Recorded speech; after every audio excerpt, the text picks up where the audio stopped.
Crypto et bourse. Ce qu'il ne faut pas manquer pour la semaine du 24 au 30 mars. Les crypto-monnaies ont été à la peine ces dernières semaines dans un contexte géopolitique incertain.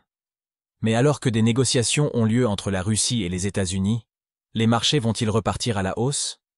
Les bourses mondiales semblent en tout cas plurieuses. Cela va-t-il durer? Voici les dates clés à suivre cette semaine.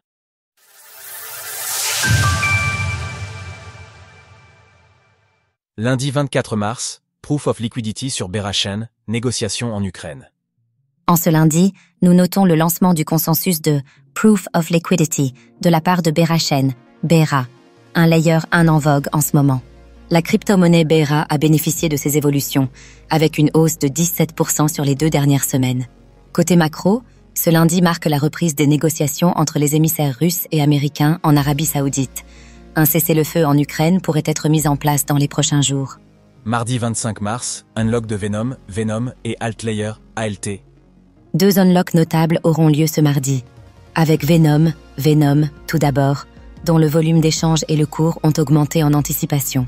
Ce mardi, ce sont 59 millions de tokens Venom qui seront libérés, soit 2,90% de la supply. La somme correspond à 7 millions de dollars. De son côté, Altlayer, ALT, a également connu une hausse nette de son cours ces derniers jours. Son unlock de mardi verra 240 millions de tokens ALT libérés, soit une part très conséquente de la supply, 8,6%. Au cours actuel, cela correspond à une somme de 140 et 1 million de dollars. Mercredi 26 mars, Pectra sur Ethereum, conseil des gouverneurs de la BC. Ethereum, ETH, continue de cheminer vers sa mise à jour Pectra. Celle-ci sera activée sur le testnet Hoodie ce mercredi. On s'attend à ce que Pectra soit lancé sur le mainnet d'ici à la fin du mois d'avril. De quoi peut-être raviver l'intérêt pour l'ETH, qui avait baissé ces dernières semaines. Côté macro, le Conseil des gouverneurs de la Banque centrale européenne se réunira ce jour.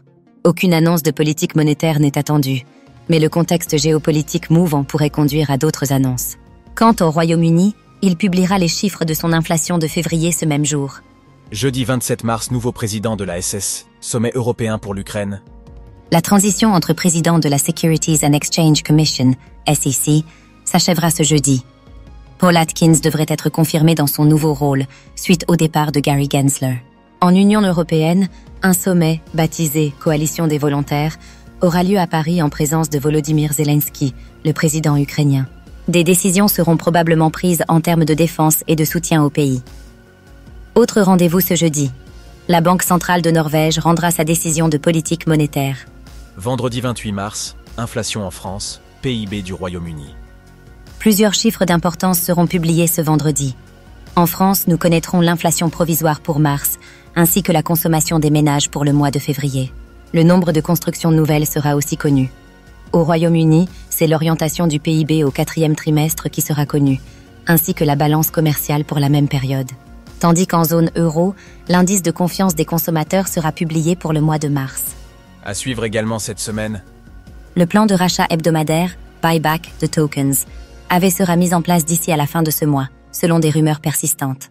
La 2e version du projet de finance décentralisée, DeFi, WAGMI, pourrait être révélée cette semaine.